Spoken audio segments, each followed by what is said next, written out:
Punya ingon-ingon atau piaraan, berarti harus telaten merawat, termasuk mengusahakan pakan terbaiknya.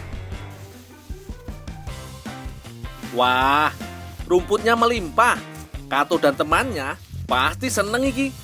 Tak bawain rumput gajah.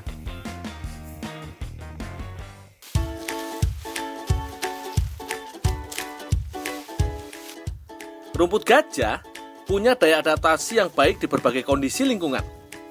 Kalau sengaja dibudidaya, rumput ini dapat dipanen setelah berumur 60 hari.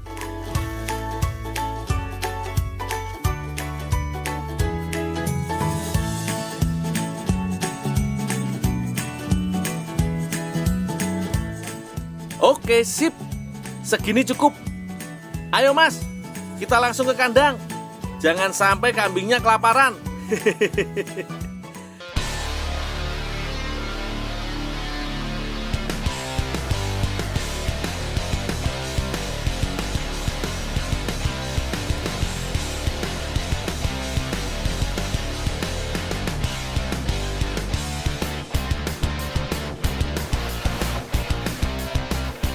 Dul, saya mana, Dul? Oh, ya.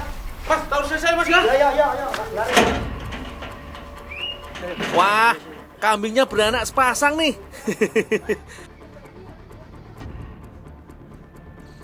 Anak kambing ini harus segera dibersihkan dari cairan yang masih menempel di seluruh badan, terutama di kepalanya.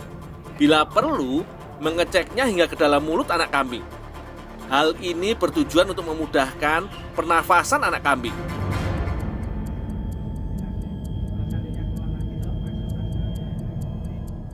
Masa kehamilan kambing Etawa berkisar 150 hari.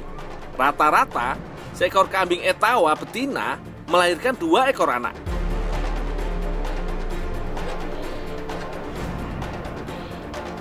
Sejak hari pertama lahir hingga usianya mencapai 4 bulan, anak kambing hanya boleh diberi susu. Setelahnya, anak kambing mulai diperkenalkan dengan makanan kambing dewasa, yaitu comboran dan hijauan. Udah ya, dirawat ya.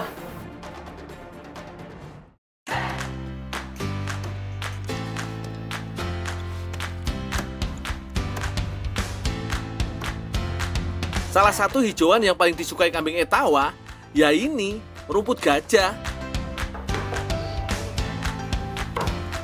Rumput gajah punya kandungan nutrisi yang lengkap dan cukup untuk memenuhi kebutuhan gizi ternak, seperti sapi atau kambing.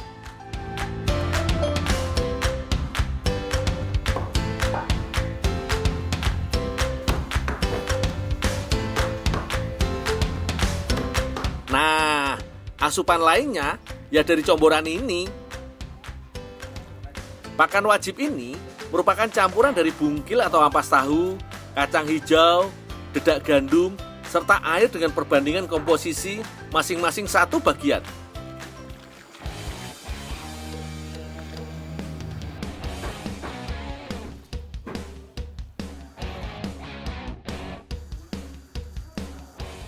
Pemberian pakan hijauan biasanya di pagi hari dan comboran di sore hari, atau bisa juga sebaliknya. Yang penting teratur.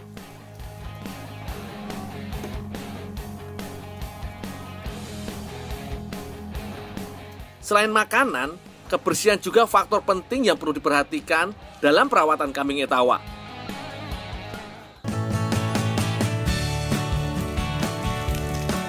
Bukan cuma kandangnya yang harus bersih, kambingnya juga harus rajin mandi.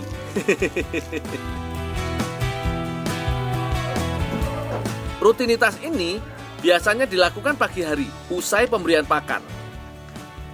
Tempat mandinya sengaja diletakkan di tengah area kandang supaya kambing dapat berjemur langsung di bawah sinar matahari. Jadi nggak kedinginan setelah dimandikan.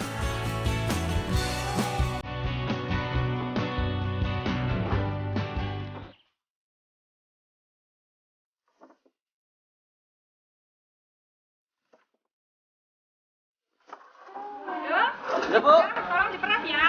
Oh, ya, Bu.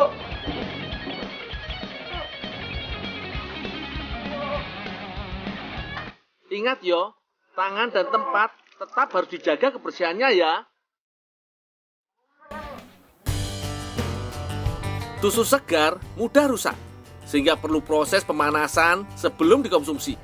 susu harus melewati pasteurisasi, yaitu proses pemanasan untuk membunuh mikroorganisme yang dapat membahayakan kesehatan.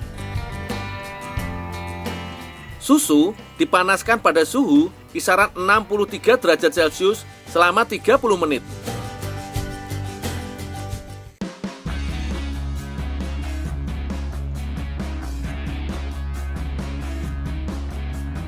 Selanjutnya, susu dikemas dan disimpan dalam suhu dingin. Di lemari pendingin, susu bisa disimpan hingga 24 jam. Namun dalam suhu ruang, susu hanya bertahan sampai 16 jam.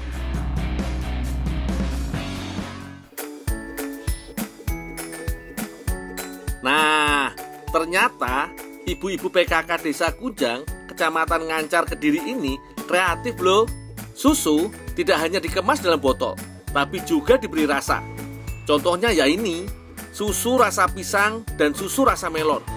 Buahnya di blender, lalu diambil sarinya dengan cara disaring. Nah, sari buah inilah yang ditambahkan ke dalam susu.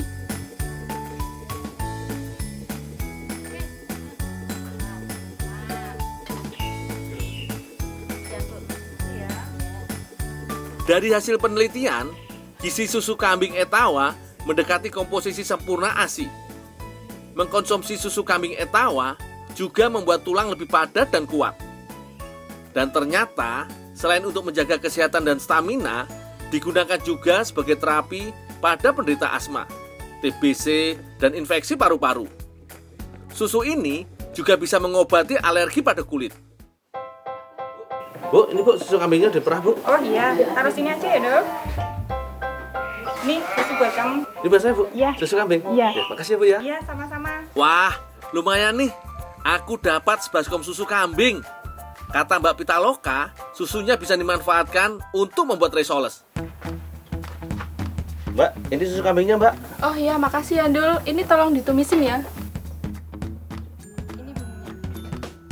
Wah, risoles pakai susu. Kayak apa rasanya yo? Ternyata susunya untuk campuran adonan risoles. Setelah terigu, sedikit tapioka, minyak sayur dan telur diadon sampai rata. Barulah susunya ditambahkan. Nah, yang sedang kumasak ini isian risolesnya.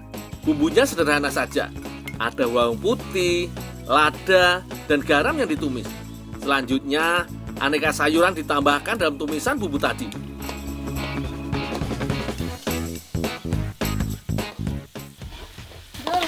Dul, Ya, Pak. campur susu, Dul. Oh. Tambah enak. Ya, Pak.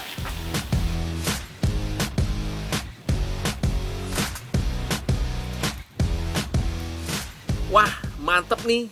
Gak cuma di kulit, tapi isian risolesnya juga pakai susu.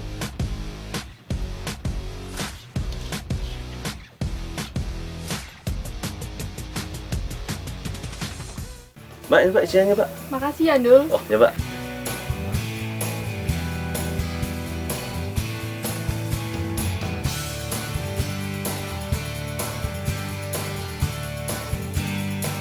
Adonan kulit risoles dibuat agak encer supaya kulit risoles yang dihasilkan nanti tidak terlalu tebal.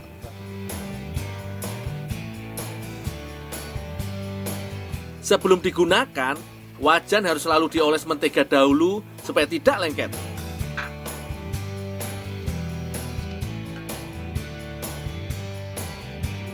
Kalau wajan sudah panas, adonan segera dituang dan diratakan ke seluruh permukaan wajan.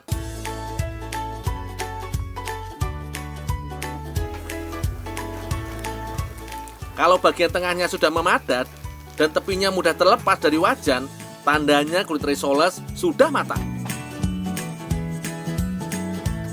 Nah, kalau membungkus risoles, isiannya jangan terlalu banyak ya, karena bisa menyebabkan kulit risoles rusak atau robek. Untuk mengunci ujung gulungan, lemnya menggunakan putih telur. Selanjutnya, gulungan risoles dicelupkan ke dalam putih telur supaya tepung panirnya bisa menempel.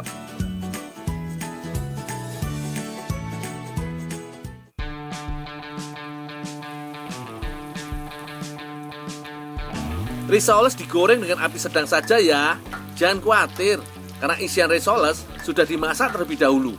Jadi, penggorengan ini hanya mematangkan bagian kulitnya saja.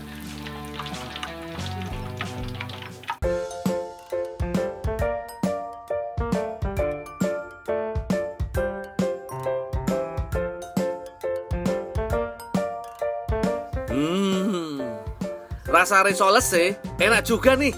Kulit risolesnya terasa lebih lembut.